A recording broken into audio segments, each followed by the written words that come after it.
për rishqyrtimin e buxhetit të vitit 2021. Nga Këshilli i Emërimeve në Drejtësi është depozituar kandidatura e antarit të gjykatës kushtetuese që kemi në rendin e ditës. Listën me titujt e projekt ligjeve i keni në sistemin elektronik këtu në sallë, kush dëshiron të njihet dhe ju ftoj të njiheni, mund të aksesoni.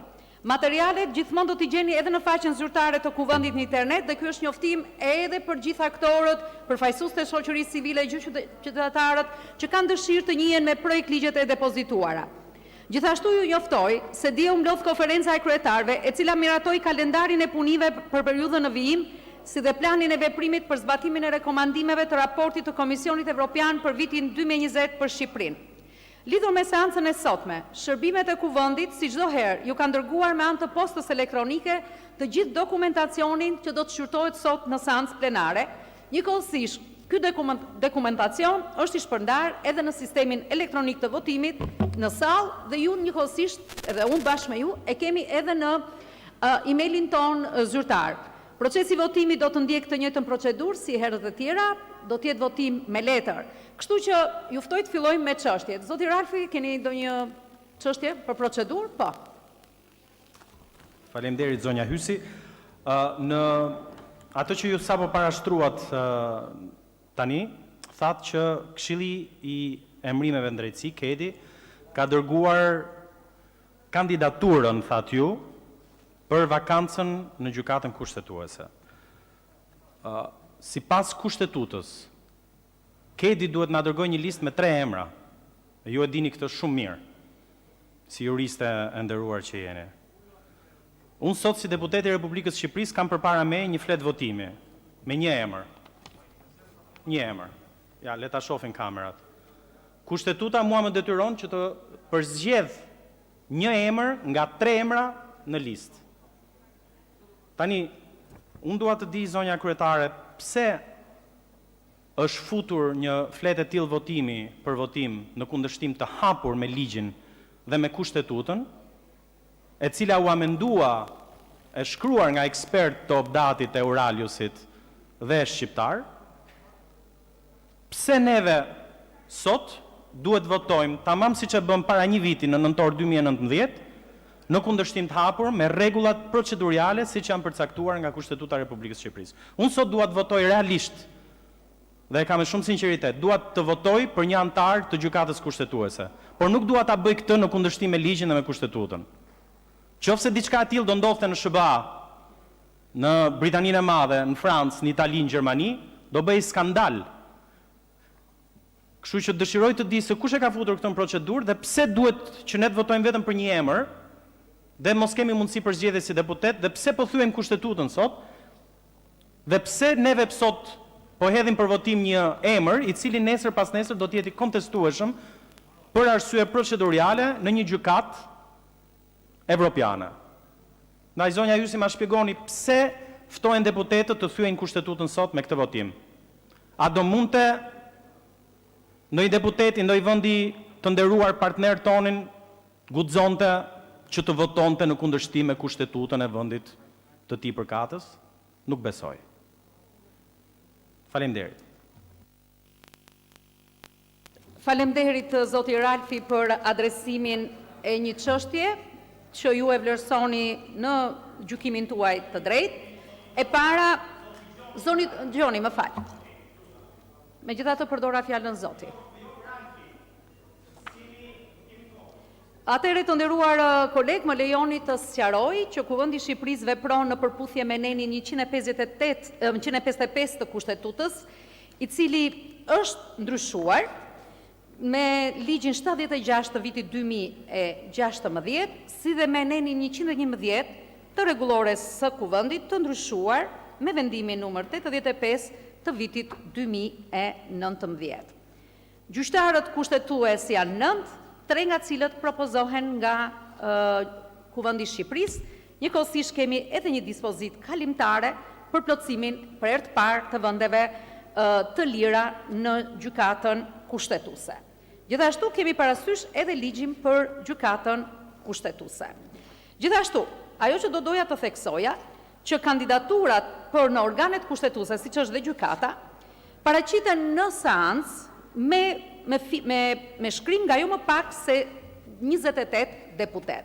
Pra, ju keni sot përpara një kandidatur të shqyrtuar në Komisionin e Ligjeve, që është Komisioni i Përgjegjës, që ka bërë një procedurë transparente, ku shërbimet e kuvendit kanë dhënë një informacion të detajuar për të gjithë antarët e Komisionit Ligjeve, por dhe ju në raport keni vlerësimin e të gjitha kritereve që kërkon ligji për antarin e gjykatës kushtetuese. Bëm një seancë dëgjimore dhe më së fundi Komisioni Ligjeve për herë të parë me unanimitet, shumicë dhe pakicë i ka dhënë pëlqimin kandidaturës. Më lejoni të theksoj se Kuvendi i Shqipërisë e ka rishpallur vendin e lirë për këtë pozicion 4 herë. Pra ka pasur 4 herë thirrje për të plotësuar këtë vend të lirë, dhe ju e dini që 3 herët e para nuk ka mundur të përzgjedh një kandidat, pasi në vlerësimin e KED-s kandidatët nuk plotësonin kriteret. Kështu që Kuvendit të Shqipërisë e shpalli për herë të 4 këtë vend të lirë, meqense dhe në përfundim të procedurës, Këshilli i Emërimeve Drejtësisë ka ardhur lista vetëm me një kandidat. Në kushtet kur mandati i gjyqtarit Fatos Lulo ka mbaruar në 24 prill të 2022, mbaron në 24 prill të 2022-shit dhe nuk garonin kandidat cilësor, sepse ju e dini që mandati në këtë rast për këtë vend të lirë është shumë i shkurtër. Në rastin konkret, Komisioni i Ligjeve, sikurse ka shprehur edhe në raportin e tij, ka vlerësuar faktin që zoti Binaj ka shprehur gatishmërinë për të garuar, e dyta, vlerësimi të gjitha kritereve të shtyllave kryesore që kërkon ligji për antarin e gjykatës kushtetuese ka qenë vlerësim i lartë, pasi kemi të bëjmë me një magjistrat karriere, me një karrierë 28 vjeçare, dhe për cilat ka kaluar të gjitha kriteret e vlerësimit që kërkon ligji, por edhe kriteret e tjera. Gjithashtu, është mbajtur në konsiderat në këtë proces edhe opinioni i Komisionit të Venecias, i cili në datën 19 qershor të vitit 2020, në opinionin e tij mbi emërimin e gjyqtarëve kushtetues ka theksuar: për Shqipërinë është me rëndësi etike ringritja sa më shpejt të jetë e mundur e gjykatës kushtetuese dhe gjykatës së lartë, aq më tepër në një kohë kur janë shfaqur pikpyetje të komplekse që i përkasin kushtetueshmërisë së çështjeve publike në Shqipëri. Në gjykatën kushtetuese ka shumë çështje në pritje të gjykimit që nuk mund të gjykohen.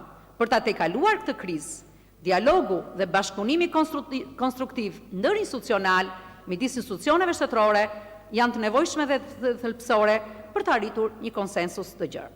Gjithashtu, Kuvendi ka vlerësuar se funksionimi i gjykatës kushtetuese është bërë një çështje etike për funksionimin e shtetit ligjor dhe shtetit të së drejtës. Kjo kërkohet me insistim nga gjithë faktorët, vendas dhe ndërkombëtar, edhe kjo është kërkuar edhe Kuvendit, edhe Presidentit të Republikës, që të emërojë sa më shpejt që të jetë mundur brenda këtij viti antarin ose antare për ta bërë funksionale gjykatën kushtetuese. Dhe funksionimi i gjykatës është edhe një kusht për çeljen e negociatave me Bashkimin Evropian. Përjedhoi në këto rrethana është gjykuar që Kuvendi të vazhdojë procedurën e zgjedhjes së antarit, edhe pse në garë është një kandidat. Do doja të theksoja për të nderuar kolegë dhe kolege, edhe nëse nuk miratohet kandidati, brenda 30 ditëve quhet i miratuar, pra i zgjedhur antari që ka propozuar Këshilli i Emërimeve në Drejtësi. Prandaj, nëse dëshirojmë që ne të kemi gjykatë kushtetuese funksionale dhe ajo të vlerësojë të gjitha veprimet, ligjet e miratuara për cilat ka dyshime për kushtetueshmërinë, ne sot duhet të japim votën dhe ta votojmë kandidatin i cili është, do të thosha, ndër rastet e pakta që mori vot unanime në Komisionin e Ligjeve dhe që kishte një pjesëmarrje të plotë të antarësisë së Komisionit. Ndjes që e zgjata, por bazuar në shqetësimin ose pyetjen që me të drejtë ngriti zoti Gjoni, vlerësova që ka nevojë për të bërë transparencën e këtij procesi. Po, zoti Gjoni. Faleminderit për shpjegimin goxha të detajuar, zonja Hysi. Atëre, juve po më thoni që në kushtet e jashtëzakonshme ku gjendet Republika e Shqipërisë, ku në 12 muaj, në një vit, nuk gjenden dot 3 emra që të garojnë për antar të gjykatës kushtetuese, me që gjykata kushtetuese nuk ekziston, hajde thyem ligjin dhe dispozitat e parashikuara nga kushtetuta dhe hajde mbushim këtë vakancë në kundërshtim të hapur me ligjin. Me fjalë, më jepni edhe mua drejtën tani me dakordsinë e mazhorancës, të dalë tani ke rrugat, marrë edhe 2 qytetarë tjerë, t'i fusim emrin, edhe hajde e bëjmë kështu. Se ne po e kthejmë, zonja Ysi, po e kthejmë Republikën në një treg të shëmtuar, pa pikë rregulli. Është, me fjalë, e kam nga ana profesionale këtu, unë nuk kam agjendë politike në këtë mes. Unë dua realisht që gjykata kushtetuese të funksionojë, gjykata lartë. Më shumë se këto dua që SPAK-u të fillojë të funksionojë.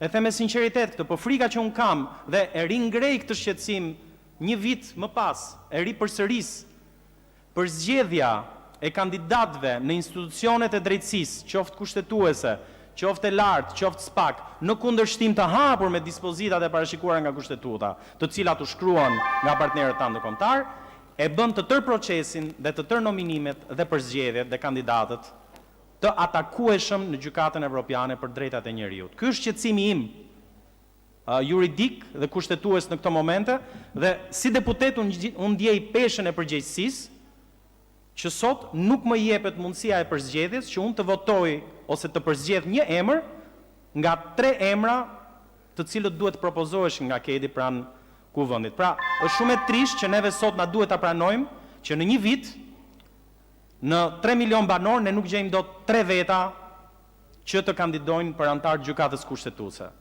Kjo tregon dhe dëshmon për atë karakterin dëshpërues ku gjendet drejtësia shqiptare në këto momente dhe nuk më jep shumë shpresë që kjo republik do të ketë de facto drejtësi. Ne do kemi tick the box, do kemi raporte, do kemi ca emra në letër, por kjo nuk garanton asnjë drejtësi. Faleminderit. Faleminderit, zoti Balla ka kërkuar fjalën. Zonja kryetare, nuk e kuptoj debatin që po ndodh. Nuk kemi në komision të çështjeve ligjore